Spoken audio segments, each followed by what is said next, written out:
धनु राशि वालों, आपने पिछले 15 साल में जो भी खोया है उससे कई गुना ज्यादा पाने वाले हो, क्योंकि कर्म फलदाता शनि, न्यायाधीश शनि आपकी कुंडली के चतुर्थ भाव सुख के घर में आ गए हैं, जिनकी दृष्टि छठे, दसम और प्रथम भाव पर है।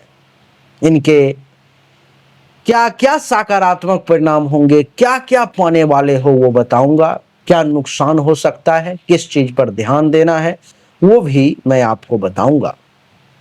लेकिन उससे पहले धनु राशि के बारे में कुछ खास विशेष बातें बताऊंगा और शनिदेव के बारे में भी कुछ विशेष जानकारी देने का प्रयास करूंगा। देवी और सज्जनों, आइए चर्चा को आरंभ करते हैं। हेलो, नमस्कार, सत श्री अकाल, केम छो, कस्से काय, केरो हाल है, केना छी यहाँ सब, कैसन बानी, हाउ आर यू, कैसे हैं आप लोग, केमो नाचो, मनक्कम, खम्हा गनी हुकुम, केमती अच्छंती, की खबर, नमस्तुभ्यं, राधे राधे, राम राम। धनु राशि की विशेषता को सबसे पहले समझते हैं।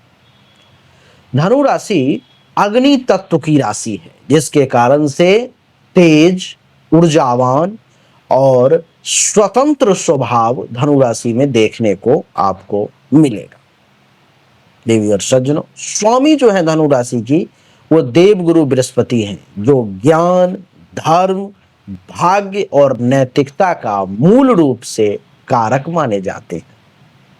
स्वभाव की बात करूं तो द्विस्वभाव राशि है धनु, यानी कि एक साथ कई बातों में रुचि लेने वाला, अथवा थोड़ा सा अगर निगेटिव वे में अगर बोल दूं तो ये कहूंगा कि एक बार में दिमाग को कई दिशाओं में ले जाने वाला, मन को स्थिर कर पाने में धनु राशि को थोड़ा सा समस्या का सामना करना पड़ता है।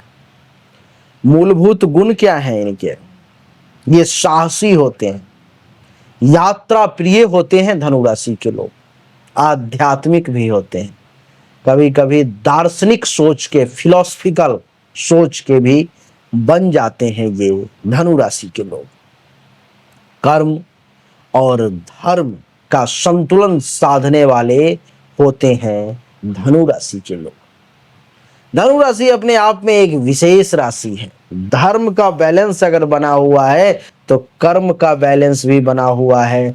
ऐसा नहीं कि सिर्फ राम राम राम राम करके समय काट रहे, नहीं, राम राम अगर कर रहा है एक तरफ से तो दूसरे तरफ से मेहनत करने के लिए भी तैयार है, परिश्रम करने के लिए भी तैयार है। यानी कि धर्म एक पलड़ा में धर्म है तो दूसरे पलड़ा में कर्म है, दोनों की डंडी बराबर लेकर के चलने वाला अगर कोई राशि इस धरती पर में है तो वो है धनु राशि।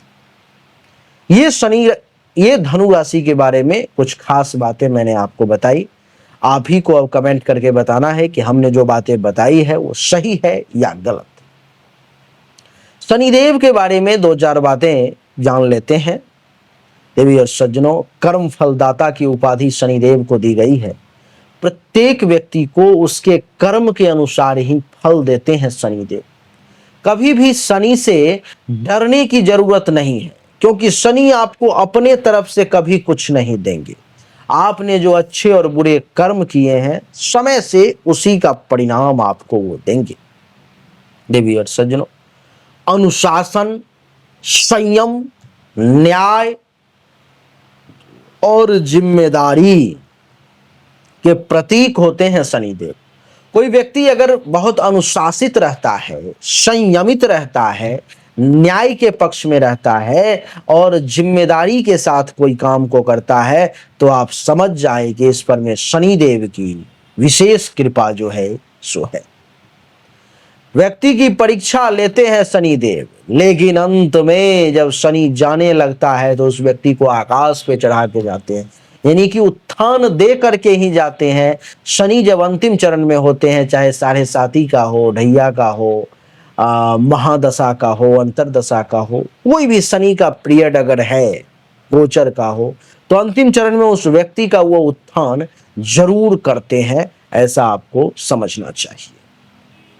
देवी और सज्जनों, शनि आपके लिए कुंडली के चतुर्थ भाव में गोचर कर रहा है।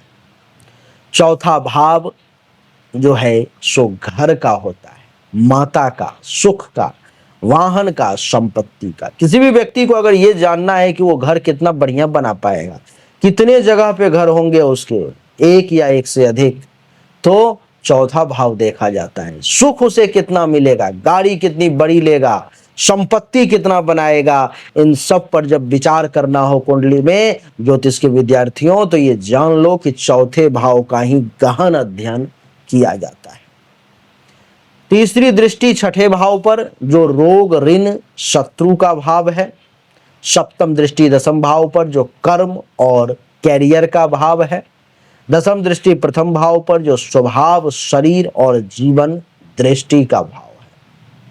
आइए इसके अच्छे परिणाम को जानने का प्रयास करते हैं, जिसमें सबसे पहला आपको मिलेगा, पारिवारिक जिम्मेदारियों को गंभीरता से निभाना शुरू कर दोगे आप। फैमिली से संबंधित जितने भी निर्णय हैं, जितनी भी चीजें हैं, जो भी आपके पलड़े में है, उसको आप सही तरीके से करना जो है इस समय में शुरू कर दोगे। माता के साथ संबंधों में गहराई आएगी, मां आपके पक्ष में आ जाएगी। हालांकि कुछ परीक्षा भी होगी, कुछ परीक्षा भी देना पड़ेगा। अचल संपत्ति जैसे घर, जमीन खरीदने के योग बन रहे हैं। आने वाले समय में या तो आप घर खरीदोगे या बनाओगे, साथ ही साथ जमीन खरीदने के, प्लॉट खरीदने के भी योग बन रहे हैं। वाहन से जुड़ी कोई बड़ी योजनाएं आपकी पूरी हो सकती है। जो लंबे समय से सोच रहे थे, अब लूंगा, तब लूंगा, ऐसे करूंगा, वैसे, वो आप ले पाओगे, ऐसा योग बन रहा है। कैरियर में स्थिरता आएगी, धीरे धीरे ही सही, लेकिन ग्रोथ कंटिन्यूअसली होती चली जाएगी। शत्रु पर विजय मिलेंगे। शनि की तीसरी दृष्टि का असर है ये, दुश्मन का नाश होगा। शत्रु परेशान तो करना चाहेगा, घेरना तो चाहेगा, लेकिन कर नहीं पाएगा। कर्म स्थल पर दायित्व बढ़ेंगे आपके, और जिम्मेदारी दी जाएगी, भार दी जाएगी, अथवा दूसरे शब्दों में कहूं तो प्रमोशन के योग हैं, पदोन्नति के कुछ विशेष योग बन रहे हैं। मानसिक परिपक्वता बढ़ेगी, मेंटली तौर पर में बहुत स्ट्रांग हो जाओगे आप, मानसिक तौर पर में बहुत परिपक्व हो जाओगे आप। भावनाओं पर नियंत्रण आएगी। ऐसा नहीं कि कभी गुस्सा हो गया, कभी रो लिया, नहीं, भावनाओं पर नियंत्रण रखेंगे आप। शिक्षा या नई स्किल सीखने की इच्छा जो है आपकी, वो जागृत होगी। एजुकेशन के क्षेत्र में आप अच्छा कर पाएंगे, नई चीजों को सीखने के क्षेत्र में आप बहुत आगे निकल जाएंगे, चाहे आप बूढ़े ही क्यों ना हो गए हों। कर्ज और ऋण से धीरे धीरे ही सही, लेकिन मुक्ति जरूर मिलेगी। कोर्ट केस या झगड़ों में न्याय मिलने के योग हैं। किसी भी प्रकार का कोर्ट केस हो, लड़ाई झगड़ा हो, तो उन सब के क्षेत्र में आपको न्याय मिलने के योग। स्वास्थ्य को लेकर के जिम्मेदारी बढ़ेगी। नियमित दिनचर्या आपकी बनेगी, कुछ योगा, कुछ जिम, कुछ व्यायाम, ये सब जो है आप निश्चित तौर पे करोगे। विदेश से जुड़ा काम कुछ होगा, या विदेश जाना भी संभव हो सकता है। जीवन में अनुशासन और लक्ष्यबद्धता आएगी। अपने लक्ष्य को कैसे प्राप्त करना है, इस बात को विशेष महत्व दोगे। ध्यान, साधना और गहरी आत्मचिंतन की ओर झुकाव होगा। ये कुछ ऐसे परिणाम थे जो अच्छे थे, जो आपको मिलने जा रहे हैं। अब मैं आपको कुछ नकारात्मक परिणाम, निगेटिव परिणाम बताने जा रहा हूं, जिसे आपको सावधान रहना है। जैसे माता का स्वास्थ्य थोड़ा सा कमजोर हो सकता है, इसलिए मां पर ध्यान देना होगा। घरेलू कलह या पारिवारिक अशांति की स्थिति बन सकती है, तो उस पर में भी आपको थोड़ा सा ध्यान देना पड़ेगा। मानसिक तनाव, अकेलापन या भावनात्मक दूरी आपको महसूस हो सकती है, थोड़ा सा इन चीजों से बचें। कैरियर में कुछ अड़चनें अथवा जिम्मेदारियां बढ़ सकती हैं। प्रॉपर्टी से जुड़े निर्णय में विलंब या कुछ कानूनी उलझन भी संभव है। अंतिम में अगर उपसंहार में अगर मैं कुछ कहना चाहूं इन सभी बातों को देखते हुए, तो मैं यही कहूंगा कि धनु राशि के लिए शनि का चतुर्थ भाव में गोचर एक परीक्षा और परिपक्वता का समय है। यह गोचर जीवन में स्थायित्व, आत्मविश्लेषण और जिम्मेदारियों को समझाने का मौका देगा। जो व्यक्ति मेहनत, धैर्य और अनुशासन से चलेंगे, उन्हें आने वाले वर्षों में बहुत कुछ मिलने वाला है। आने वाले महीनों में बहुत कुछ मिलने वाला है, शायद उससे भी अधिक जितना पिछले 15 साल में आपने खोया है। इसीलिए घबराएं नहीं, सब्र के साथ, शनि के साथ बहते चलें जहां ये ले जाते। देवी और सज्जनों, उम्मीद करता हूं कि ये छोटा सा वीडियो अच्छा लगा होगा, पसंद आया होगा। लेकिन एक बात बता दूं मैं, ये 100% एक्यूरेट नहीं है जो मैंने अभी आपको बताया है। ये एक सामान्य राशि फल है। 100% एक्यूरेसी के साथ तो आपको जानकारी तभी मिल सकती है जब आपकी जन्म कुंडली अथवा हस्तरेखा की जांच की जाए। अगर आपको 100% एक्यूरेट जानकारी चाहिए, जैसे कहीं आपको यह समस्या हो कि आप जितना परिश्रम कर रहे हो आप उतना आगे नहीं बढ़ पा रहे हो, इसका क्या अर्थ है? यानी कि भाग्य के देवता आपसे नाराज हैं, आपको भाग्य का साथ नहीं मिल रहा है। कहीं आपको ये परेशानी हो कि पैसा कितना भी कमा रहे हो, बचत के नाम पर में आपके पास में बहुत कुछ नहीं हो पा रहा है।